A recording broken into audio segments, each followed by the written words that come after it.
RRR success తర్వాత global star గా అవతరించాడు రామ్ చరణ్. పాన్ ఇండియా స్థాయిలో తనను తాను నిరూపించుకున్నాడు. అయితే ఆచార్య ఫలితంతో ఫ్యాన్స్ నిరాశకు గురయ్యారు. తండ్రి కొడుకులు చిరంజీవి, చరణ్ కలిసి నటించిన ఆచార్య మెగా ఫ్యాన్స్ ను తీవ్రంగా నిరాశపరిచింది. ఇప్పుడు మళ్ళీ game changer Charan great comeback ఇస్తాడనే కాన్ఫిడెన్స్ తో ఉన్నారు మెగా అభిమానులు.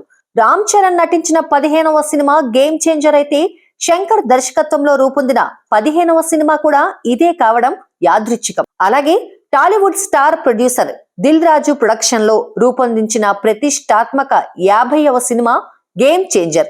రామ్ చరణ్ ఫ్యాన్స్ కు మాత్రమే కాదు, శంకర్ అభిమానులకు కూడా ఈ చిత్రం ప్రత్యేకమైంది. చాలా కాలం తర్వాత శంకర్ నుంచి ఒక మాస్ కమర్షియల్ సాలిడ్ హిట్ రాబోతోందని సినీ వర్గాల్లో ఇప్పటికే బలమైన బజ్ ఉంది.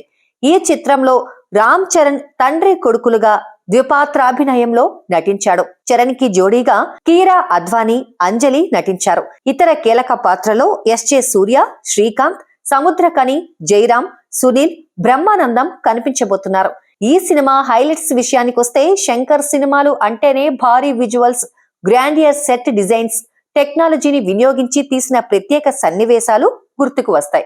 ఈ సినిమా కూడా శంకర్ మార్క్ విజువల్స్ తో ప్రేక్షకులకు ఓ గ్రాండ్ విజువల్ ఎక్స్పీరియన్స్ ఇవ్వబోతున్నట్టు తెలుస్తోంది. గేమ్ చేంజర్ చిత్రం 2 గంటల 45 నిమిషాల నిడివితో తయారైంది. ఈ మధ్య కాలంలో వస్తున్న భారీ నిడివి చిత్రాలతో పోల్చుకుంటే ఇది కాస్త తక్కువనే చెప్పాలి.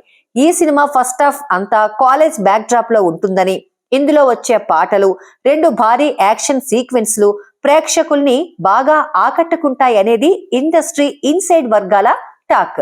సినిమా ఇంటర్వెల్ బ్యాంగ్ అందరికీ ఒక సర్ప్రైజ్ ప్యాకేజీగా ఉంటుందని, అద్భుతమైన థ్రిల్ కలిగిస్తుందని ప్రచారం జరుగుతుంది. సెకండ్ హాఫ్ మొత్తం పొలిటికల్ డ్రామా హైలైట్ గా ఉంటుందట.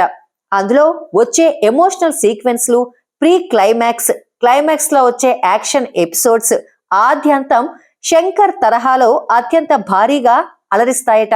ముఖ్యంగా ఫ్లాష్ బ్యాక్ ఎపిసోడ్ సినిమాకి ప్రాణంగా నిలుస్తుందనే ప్రచారం జరుగుతుంది. ఇక శంకర్ సినిమాల్లో క్లైమాక్స్ ఎప్పుడు సినిమాకే హైలైట్ గా ఉంటుంది. ఈ సినిమాలో కూడా అసలు ట్విస్ట్ క్లైమాక్స్ లో ఉంటుందని, అది ప్రేక్షకులపై ఓ బలమైన ఇంపాక్ట్ వేస్తుందని వినిపిస్తోంది. తండ్రి కొడుకులుగా 2 పాత్రలో రామ్ చరణ్ అభినయం మరో హైలైట్. రామ్ చరణ్ స్టూడెంట్ గా, ఐఏఎస్ ఆఫీసర్ గా, పోలీస్ ఆఫీసర్ గా, పొలిటీషియన్ గా డిఫరెంట్ షేడ్స్ లో కనిపించాడు. మొత్తంగా Shankar mark high voltage political thriller గా గేమ్ చేంజర్ ఆకట్టుకోనుందని తెలుస్తోంది. సినిమా మొత్తంగా పాటల విషయం గురించి ప్రత్యేకంగా చెప్పాలి. ఈ మధ్య కాలంలో పెద్ద సినిమాల కోసం 4-5 పాటలకు మించి ఉండడం లేదు. అలాంటిది గేమ్ చేంజర్ ఆల్బమ్ ఏకంగా 7 పాటలతో తీర్చిదిద్దాడు శంకర్. తమన్ సంగీతాన్ని అందించిన ఈ సినిమాలోని పాటలన్నీ వేటికవే ప్రత్యేకంగా ఉంటాయట. జరగండి, రామచ్చ, నానా హైరానా, దోప్, కోపా ర్యాప్ సాంగ్స్ కొడుకు పాత్రలో నటించిన చరణ్ కి ఉంటాయి. ఇక అరుగు మీద కొండదేవర పాటలు తండ్రి పాత్ర అప్పన్నకు ఉంటాయి. మొత్తంగా రేపు వరల్డ్ వైడ్ భారీ అంచనాలతో అత్యధిక థియేటర్లలో గేమ్ చేంజర్ విడుదలవుతోంది. ఈ సినిమా స్టోరీ, విజువల్ ట్రీట్మెంట్, మ్యూజిక్ అన్ని ఆడియన్స్ కి కనెక్ట్ అయితే గేమ్ చేంజర్ సరికొత్త కలెక్షన్ల రికార్డులు లిఖించడం ఖాయం. మరికొద్ది గంటల్లోనే గేమ్ చేంజర్ ఫైనల్ రివ్యూపై క్లారిటీ వచ్చే అవకాశం ఉంది.